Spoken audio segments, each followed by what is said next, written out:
First at 5, we're staying on top, of course, of the latest developments out of the Middle East. We have a live look here from Tel Aviv, which has come under attack multiple times. Now more than 48 hours since Israel and the U.S. launched those joint strikes on Iran. We are glad you're with us this morning. I'm Adam Longo. And I'm Adriana Hopkins. President Trump, as you can see here, back in Washington this morning. Now, this is video of him returning to the White House last night from his Mar-a-Lago estate in Florida, where he watched those strikes being launched. So the fighting only growing stronger since then. This is some new video to show you here, just put out of Iran, showing rows of drones in an underground tunnel. So this is an indication that strikes will continue overnight. An Iranian official writing on social media, quote, "We will not negotiate with the United States." 7 News is on your side. We have team coverage this morning of the strikes in the Middle East and its impact here at home. John Gonzalez live with how law enforcement stepping up security in the DMV. And Christine Frizzau is following what is next in this conflict. We're going to begin, though, with John Rogers at our alert desk with some of the overnight developments. John, good morning. Well, sadly, one of the biggest news that came from overnight is right now 3 U.S. service members were killed and 5 seriously wounded as these attacks have continued. Now, we're told those 3 were soldiers deployed to Kuwait.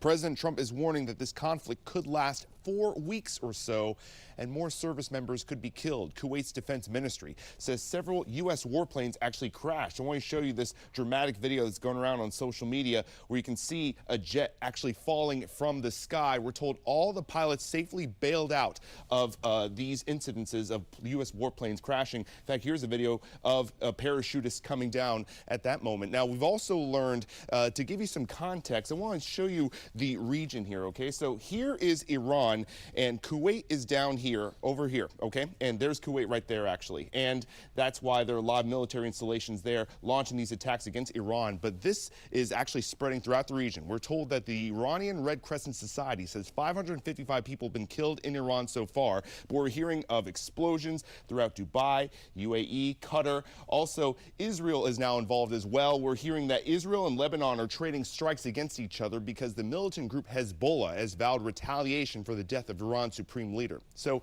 as for what's next for Iran, their leadership, that remains uncertain. Trump told ABC News the attack was so successful that some of the proposed candidates to take over Iran were killed in that initial attack. Well, as tensions rise overseas, security here in the nation's capital is being stepped up. A live look right now from the White House, where the barriers are up, as they always are, following major military actions like this one. 7 News' John Gonzalez is live in D.C. So, John, officials say there are no specific or credible threats to D.C., but they are still increasing patrols out of an abundance of caution.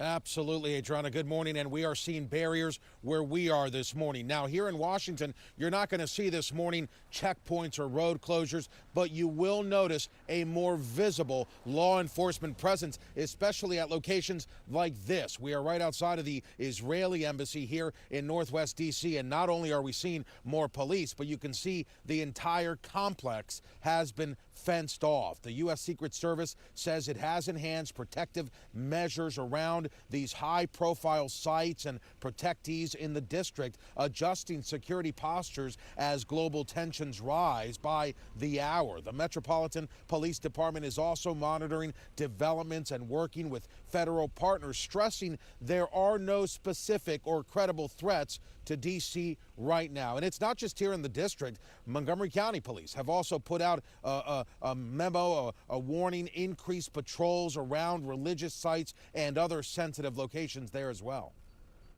Back in 2025, there was an Iranian plot to assassinate President Trump, which means they already must have operatives here. But I can guarantee you that counterterrorism experts are going through their old files and they're looking at people that they've looked at before, and they're calling people in for interviews, and they're searching social media. So I would say we all need to be vigilant and cautious, but go on about your life. Now, for commuters and tourists here in the city, it should feel normal this morning, but security planning remains active, and officials say they're already adjusting and could adjust their plans, their protocol as things change abroad. So keeping a very close eye, especially on embassies like this one right here behind me. Reporting live, John Gonzalez, 7 News. Well, President Trump says U.S. and Israeli-led attacks across Iran will continue for now, and the first American deaths have been confirmed, as you heard John tell us, with the president saying more are likely on the way. National correspondent Christine Frizzell picks up our team coverage from there. Across the Middle East, scenes like this are intensifying. 9 Iranian warships have now been destroyed, with Iran's entire navy a target. An Iranian regime armed with long-range missiles and nuclear weapons would be a dire threat to every American. We cannot allow a nation that raises terrorist armies to possess such weapons, would allow them to extort the world. In response, there have been explosions near a U.S. military base in Erbil, Iraq. Thick smoke in Dubai, all following Saturday's large-scale coordinated attacks across Iran, an effort initiated by the United States and Israel, which within hours resulted in the deaths of 48 leaders, including Iran's supreme leader, Ayatollah Ali Khamenei, according to President Trump. The New York Times reporting U.S. intelligence played a crucial role after learning that a meeting of top Iranian officials would take place on Saturday in the heart of Tehran. The world is safer today with the Ayatollah dead. The threat needed to be eliminated, not just its nuclear ambitions, but its ballistic missiles program, its funding of terrorism, and the oppression and slaughter of its own people. The Washington Post reporting the U.S. decided to get involved following urging not just from Israel, but from Saudi Arabia. The country's Crown Prince Mohammed bin Salman now warning Iran it too will get involved if Iran launches another attack on Saudi soil. U.S. Central Command confirming 3 Americans were killed and 5 seriously wounded. America will avenge their deaths and deliver the most punishing blow to the terrorists who have waged war against basically civilization. President Trump predicting there may be more American deaths to come as the fight carries on. As Iranian state media is reporting U.S.-Israeli attacks at a girls' school resulted in the deaths of more than 150. Iran vowing to continue its fight and to avenge the death of its leader. If President Trump didn't want to see Iran hitting back and pushing back, President Trump should have not started this war from the beginning. It was a war of choice. President Trump says he will give immunity to those fighters in Iran who lay down their arms. He also is calling on Iranians to take their country back and says he fulfilled his promise to them that help is on the way. I'm Christine Frizzell reporting. Well, now is your chance to weigh in. So scan the QR code on your screen and let us know, do you support or oppose the military attacks in Iran?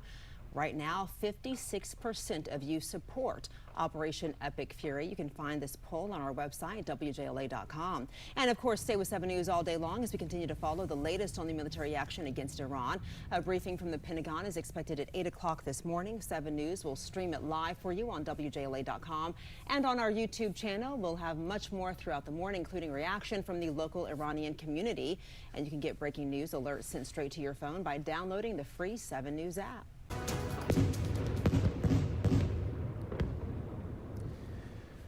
Right now on 7 News, the sound of explosions being heard in the Lebanese capital of Beirut. Overnight, Israel launching those strikes after the Lebanese militant group Hezbollah fired missiles across the border early this morning. And a live look right now from Tel Aviv. People there still on high alert now, more than 2 days after Israel and the U.S. launched joint strikes on Iran, which is now bleeding into a more regional conflict.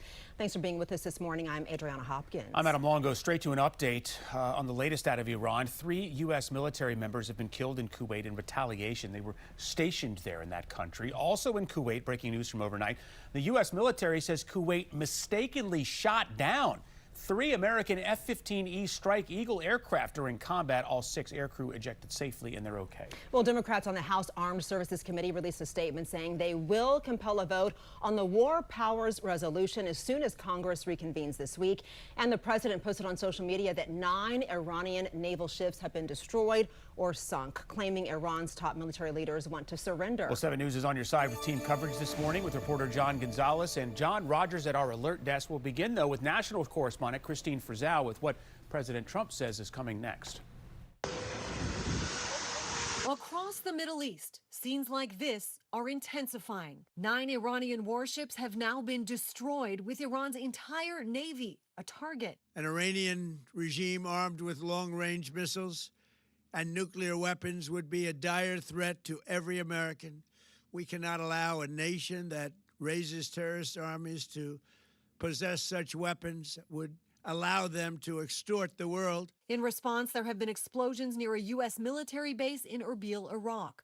Thick smoke in Dubai, all following Saturday's large-scale coordinated attacks across Iran, an effort initiated by the United States and Israel, which within hours resulted in the deaths of 48 leaders, including Iran's supreme leader, Ayatollah Ali Khamenei, according to President Trump. The New York Times reporting U.S. intelligence played a crucial role after learning that a meeting of top Iranian officials would take place on Saturday in the heart of Tehran. The world is safer today with the Ayatollah dead. The threat needed to be eliminated, not just its nuclear ambitions, but its ballistic missiles program, its funding of terrorism, and the oppression and slaughter of its own people. The Washington Post reporting the U.S. decided to get involved following urging not just from Israel, but from Saudi Arabia. The country's Crown Prince Mohammed bin Salman now warning Iran it too will get involved if Iran launches another attack on Saudi soil.